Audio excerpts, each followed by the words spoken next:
तो दोस्तों आज के एपिसोड के स्टार्टिंग में हमें दिखाया जाता है कि युआन सेट के डिसाइपल के बाद अब वू डाउ आगे बढ़ता है। वो अपने बड़े भाई और चैन साओ से कहता है कि अब मैं आपको आगे मिलूँगा।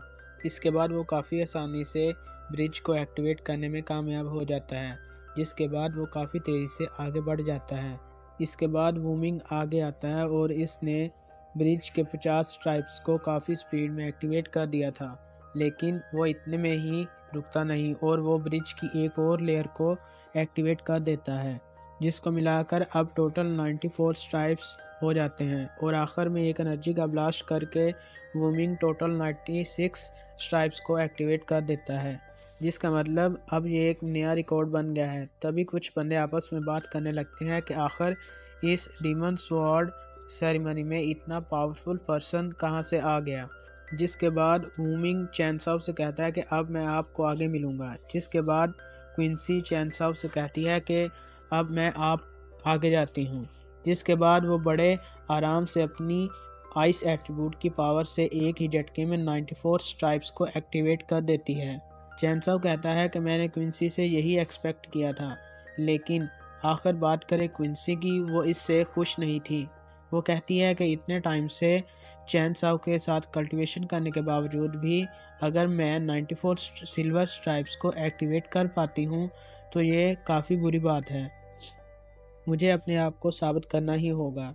जिस वजह से क्विंसी की विल पावर एक्टिवेट हो जाती है और इसके साथ सिल्वर पैरासाइट भी एक्टिवेट हो जाता है और इस एक्टिवेशन की वजह से वो सब कॉन्शियस रेलम में चली जाती है, जहाँ पर इसे काफ़ी सारी लेडीज़ फ्लाई करती हुई नज़र आती हैं। ये सभी लेडीज़ दरअसल एक ही मार्शल मास्टर की स्पिरिचुअल क्लोन्स हैं, जो कि इसकी बॉडी के अंदर हेवनली डीमन सेट रेलम में गई थी। देखते ही देखते वो सभी क्लोन्स क्विंसी के अंदर मर्ज हो जाती हैं और वो अपनी सारी मैजिकल पावर्स क्विंसी को दे देती हैं, जिससे क्विंसी का पैरासाइटिक बीज अपग्रेड हो जाता है, जिस वजह से अब क्विंसी 100 सिल्वर स्ट्राइप्स को एक्टिवेट करने में कामयाब हो जाती हैं। यहाँ पर जो लोग मौजूद थे वो काफ़ी ज़्यादा हैरान हो जाते हैं। वो लोग कहने लगते हैं कि कहीं ये लेडी मार्शल आर्ट रेलम की गॉड तो नहीं। और अगर बात करें क्विंसी की तो वो चैनसाओ से कहती है कि मैं तुम्हारा अंदर इंतज़ार करूँगी, और ये कहते ही वो आगे बढ़ जाती है। इधर चैनसाओ कहता है कि मैंने जितना एक्सपेक्ट किया था क्विंसी इससे कहीं ज़्यादा पावरफुल हो चुकी है, लेकिन यहाँ पर इन वॉरियर्स में से काफ़ी लोगों का सपना टूट जाता है। वो लोग कहते हैं कि मेरे सपनों की रानी का तो ऑलरेडी एक बॉयफ्रेंड है, और साथ ही कहने लगते हैं कि इस लड़के से मुझे काफ़ी ज़्यादा जेलस फील हो रहा है। ये तो सच में काफ़ी ज़्यादा लकी है। इसके बाद अब बारी आती है चैनसाओ की। वो यहाँ पर अपनी पावर को इस्तेमाल करने की बजाय वो अपनी इंटरनल विल पावर को इस्तेमाल करने लगता है, जिससे सिर्फ एक ही सिल्वर स्ट्राइप बनती है। चैनसाओ यहाँ की एनर्जी को एनालाइज करने के लिए फोकस करने लगता है, जिससे इसे पता चलता है कि एक सिल्वर स्ट्राइप को एक्टिवेट करने के लिए इतनी ही एनर्जी लगती है जितनी के सिल्वर लिली को खिलने में। जबकि यहाँ पर लोग सिर्फ एक सिल्वर स्ट्राइप को देखकर काफ़ी ज़्यादा हैरान हो गए थे। वो लोग कहने लगते हैं कि मैंने सोचा नहीं था कि ये बंदा सिर्फ एक ही सिल्वर स्ट्राइप को ओपन कर सकेगा। ये कितना ज़्यादा वीक है।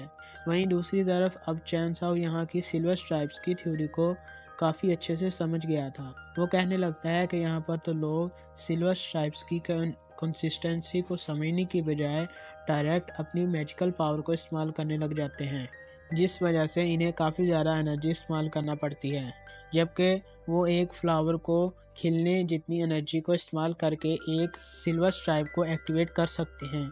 और अब देखते ही देखते चैनसाओ ने काफ़ी सारी सिल्वर स्ट्राइप्स को एक्टिवेट कर दिया था और ये चीज़ रुकने का नाम ही नहीं ले रही थी। वॉरियर्स ये देखकर काफ़ी ज़्यादा हैरान हो जाते हैं कि आखिर ये बंदा इसके एक के बाद एक सिल्वर स्ट्राइप को एक्टिवेट कैसे कर रहा है, आखिर इसके अंदर कितनी एनर्जी है।